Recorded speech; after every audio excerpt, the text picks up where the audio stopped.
You want to talk about the Peacemaker finale and the rest of the show? I guess so. Well, it's funny. Even the Peacemaker simps, like the people who are enjoying the show. I don't want to call them simps. They enjoyed the show. They I don't want to be mean. I don't want to be mean. They were liking the show. They were having a good time. Even they saw the finale and were like, "What the fuck is this? That was so disappointing." Which kind of told me something about the show. I think a lot of people were watching it as if it was a real show. What I mean by that is they were watching it in where they were like, I think this is going somewhere. And I kind of knew the whole time it wasn't. Yeah. I feel like, I know you did too. I feel like I got all the clues early on where I was like, this isn't going to go anywhere. This is going to be a wank. This is just a wank. Yeah. I figured out pretty early on that the second universe was going to be a Nazi universe. Like I said in the Discord, I'm like, oh, I figured it out. Here's some spoilers if you want to know. Yeah, you're totally spot on. I'm not against the idea of a Nazi world. Like, there's concepts like the Man High Castle series. There's things that are very interesting, alternate histories. This was not that. This was a cheap, like a joke. It was just a cheap joke so that they could do that mural joke, basically. And I feel like it cheapened his emotional arc too, because I think it would be far more compelling if there's this perfect world where, yeah, his dad is alive, his brother is alive, but then he still chooses the imperfect world he comes from on his own, because you are a amalgamation of all your choices, all your decisions, and all of your history. And I would have it would be far more satisfying if he, through whatever story, chose to go back to his own world. Instead, it's just like, oh, it's the Nazi world. Womp womp. You have to go home now. So obviously it's bad, and obviously we should leave. Because, yeah, the thing about making it like a perfect world, like, oh, it's an alternate universe where everything is perfect. Well, that's kind of an interesting premise. And even Harcourt, this woman that he's pursuing, she's perfect here too. And I'm with her here. And, and the one that is in my world is kind of put off by me, is traumatized and all, so I agree completely. I think that would have been way better. And I also felt like, even though the dad was a white supremacist and stuff in the first season, racism, like as a theme, like white supremacy as a theme, was not really a theme in this season. It wasn't really set up in any of the early episodes of the season. It just wasn't really part of the story. And so it kind of felt like it was bringing in, like you said, like kind of like a sudden story element just to destabilize the story in a kind of a predictable way that limited the story's options and limited its complexity, actually. That's really kind of what it served to do, is like, well, if you just decide like, oh, this is the evil universe, well, now all you've done is really just kind of like simplified your story. And it was more interesting when your story was more emotionally complicated. And then you get to the finale. I just don't feel like there was anything else to say. So it's like a music video for a bit.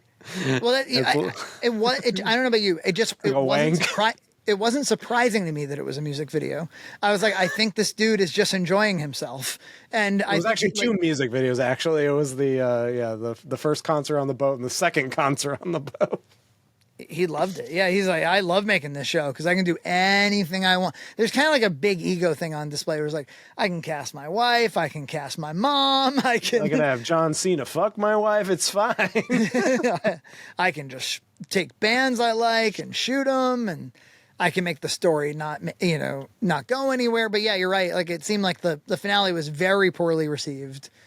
And I think the reason is because people were watching it as though there was a cool plan for this story, but I could tell that there wasn't. And we cut, when we did our clip on the early part of the season, people were clapping back at us quite a bit. They're like, you guys are wrong. It's a fun show. What are you talking about? Another one.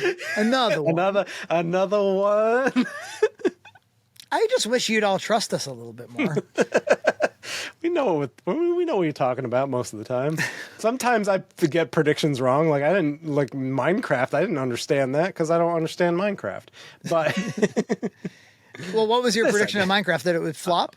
No, I just didn't understand. Like, I saw the trailer and I was just like, I don't know if this will do well. But I didn't understand how big Minecraft is and how much of a meme. It was a meme like memed into success, I think, and I didn't predict that. I mean, I saw on Instagram, he posts on Instagram constantly. And he was like, we finally get to show Candyland in this episode of Peacemaker. And I'm like, that was like a big thing for you? It has nothing to do with the show. One of the worlds we go in at the beginning is a world that we call Candyland. This is a place that we actually heard in a throwaway conversation in episode 1 of this season, where Augie Smith is talking about the time that young Chris... The both his strength and his weakness is that James Gunn is going to make a James Gunn thing. He's gonna be self-indulgent. But the most self-indulgent people, maybe save Quentin Tarantino, but the most self-indulgent people do need some, like, okay, but I still have to deliver a movie to the studio, and and to me that's what Guardians of the Galaxy really is. Yeah, it's like, I think he was reined in just enough to like make a really good product. Yeah, it's almost like in the first movie, he was put, like, all the constraints were put on him, and it's him stretching out and trying to get them to relax their constraints. So it's him pushing creatively up against the boundaries of what Marvel was doing, and them kind of finding like a really cool happy medium. And then the second 2 movies are more purely him. But I just think those movies are so strong. Like all 3 of them, honestly, I think are like outstanding. I think so too. I like Suicide Squad, and I think Superman, it feels a bit more like Peacemaker to me, honestly. It feels like he's kind of doing whatever he wants. It feels a bit like that. Yeah, Lex Luthor shows up in this thing. Rick Flag Sr.'s in this. He was in Creature Commandos, but he feels like a totally different character here and like evil. He fills Amanda Waller's role and kind of becomes that kind of character. And wasn't the ending basically the Guardians 3 ending? He plays a bunch of music that he loves and everybody kind of dances. And then it ends on a cliffhanger because Peacemaker is in the like prison world now. It's a universe without any people in it, and Rick Flag is going to use it as a prison. Yeah, there's a baseless rumor going around that like Skydance, which merged with Paramount, might end up ultimately buying WB. If they buy WB, then they might want to swap out James Gunn for somebody else. I don't know if there's any basis to that at all, but if we were to entertain it for a moment, I think it would be a mistake probably. Like, I think if I were the head of Warner Brothers, I'd probably stick with James Gunn and I'd try to maybe get him to, like, I'd be like, hey, why is it that Peacemaker is like your other headline character? Why is this happening? Why isn't it Batman? Why isn't it Wonder Woman? Yeah, Wonder Woman, and then So because the next movie, Supergirl, which is going to be a wacky space adventure, he says. Yeah, just like Guardians. The range is limited, but he's not directing it, so I guess that'll be the test of like, can somebody under his tutelage make a unique movie of their own? And the movie after that, or around that same time, is Clayface. Which is interesting. I want to see that, actually. It's going to be a horror film. A body horror. I am genuinely interested. I'm like, Clayface kind of lends himself to that in a lot of ways. But again, if I were Warner Brothers, I'd be a little bit like, so you're going to make like hardcore NC-17 content on TV, and that's supposed to be a sequel to our PG-13 like superhero. Like, you do realize we put Superman on like birthday cakes and like balloons and stuff. In the first episode, you have like an orgy with penises and boobs all around. A lot of people they were like, you guys don't read comics. You obviously don't know. And I'm like, look, don't fucking do your like comic book gatekeeping shit with me. I'm talking about movies and television right now. And I'm talking about like the continuity between them from a marketing perspective. If you were the head of Warner Brothers, you probably wouldn't be like, yeah, like let's connect these worlds that are totally inappropriate to be connected. Yeah, like you would think to bring your 8-year-old child to Superman, like, oh, that's something you would do, but you wouldn't have your 8-year-old then watch Peacemaker. Right. You just wouldn't. Yeah, so the whole like it's all one story thing kind of falls apart a little bit. But I understand he wants to do a lot of different styles. I feel like I need to see what that's going to look like. Some people will tell you, they're like, well, stop doing the Marvel thing. Stop trying to converge into one giant universe. And why is it that you superhero fans like your continuity so damn much? Just make isolated one movie adventures. And it's like, I do get the urge, the temptation to tell big stories.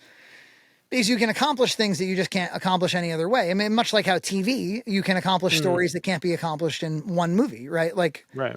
you can get to these narrative end destinations that are really exciting. You can't get to Infinity War and Endgame with, one movie. Yeah, and and I think superheroes do lend that more just because of the way comic books are. This is just not the way to do it with this property, because you have this universe, especially Peacemaker, which was started in the DCEU.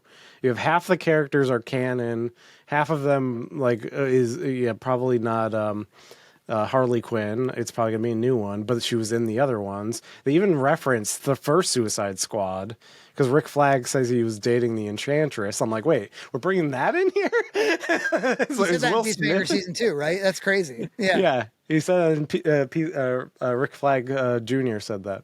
And it's like, wait, we're bringing that series in, like the non James Gunn Suicide Squad. And yeah, then, it all feels a bit like whatever, and yeah. I just don't know commercially if that's going to play for very long, and I don't know that any of these movies, Suicide Squad, Peacemaker, Superman, Creature Commandos, I don't know that any of them have been all that successful. No, I don't think so. They from what we've seen from I know Nielsen's and Samba TV are just it's whoever uses the service or whatever, whoever's the box or whoever fills the survey, but they're not charting. It's not, or Peacemaker's not charting. And then you also got the Penguin and you got the Batman Part 2, and it's too much going on here. Yeah, I would go all in on that Penguin Batman stuff. Honestly, yeah, I'd go all in. Me too. Or it's way more interesting.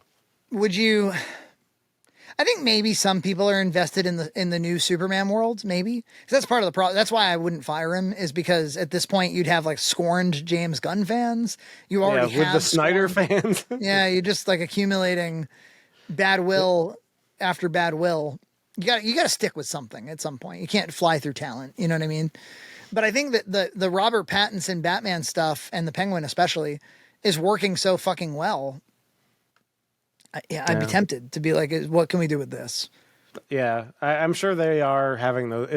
If the Batman Part 2 does well and Supergirl flops, you can bet. You can bet that they're just going to be like, we're just going to go with this universe. Because I would be, if I were them, I'd be very tempted to make a HBO Max and theatrical movie universe out of Matt Reeves' Batman. I think you could. Yeah, I would be tempted to do that with or without James Gunn. I would say if James Gunn is going to stick around and do all of his space stuff, go ahead. We're still going to make this though because it's compelling and people like it. I want to see a lot more of the Penguin. I loved it. Yeah, I think that's the best it's not superhero, but it's the best comic book movie adaptation I've seen in a while. This is one of my favorite things I've seen in years, probably. I loved it. You gonna have timing? How the hell am I supposed to get out of